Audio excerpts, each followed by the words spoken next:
Hello, my name is Henry Emphrey, and in this video, I'm just going to show you a little demo of how I put together my assets in this Godot engine. See, one of the things that I like about Godot, and this can be true with Unity and CopperCube and many other engines, is I like how I'm able to make in-house assets. That is, I've been able to make some assets right here in Godot itself and not have to go outside. For example, take this gas station that I made, for instance. I made this whole gas station entirely of just different mesh instances. I basically made a 3D scene, changed this to a static body, renamed it, added a mesh instance, then maybe added a cube, and then I just kept reshaping the cube to what I wanted. Added a new material, changed the colors.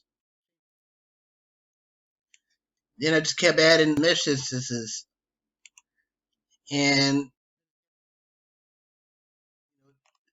added different shapes, moved them around, and then resized them, and gave them their own materials too. You can make this, yellow, and then you just keep doing that, and then until you get an actual object, and then you can save this whole thing, save your scene as a roof or whatever you're making.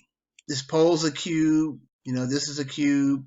The roof is a cube. The store is a cube. All the gas pumps here are cubes. It's just a bunch of cubes that I just put together. And I did this without having to go to Blender, 3D Builder. I didn't have to go to any other program. I just did it all in-house within Godot. Now here comes the bigger picture. Okay, now let me show you what I built so far. See? Once again, look at the city. Once again, I built this city just mostly using shapes, those mesh instances and polygons. As you can see even this car that's coming back. I built all that using shapes. Now the buildings I made with a modeling program. All I did was went to 3D Builder and made a cube with this, and then just attached textures to this cube here.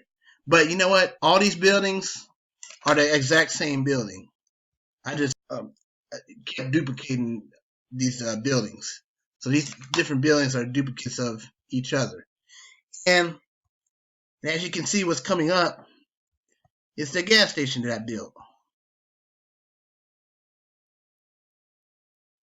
See, this gas station.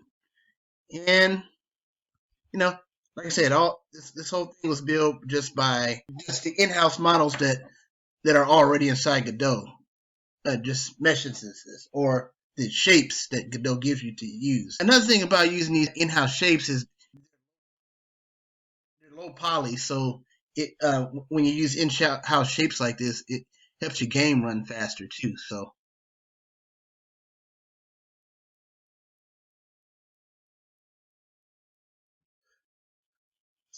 this is just something to give you an idea of another way to build some of your assets in Godot. I always like to make my game low poly so that it can run fast. It can run good on computer. It can run good on web browser. It can run good, anywhere. Thus, these are just ideas. Till next time. Thanks. Bye.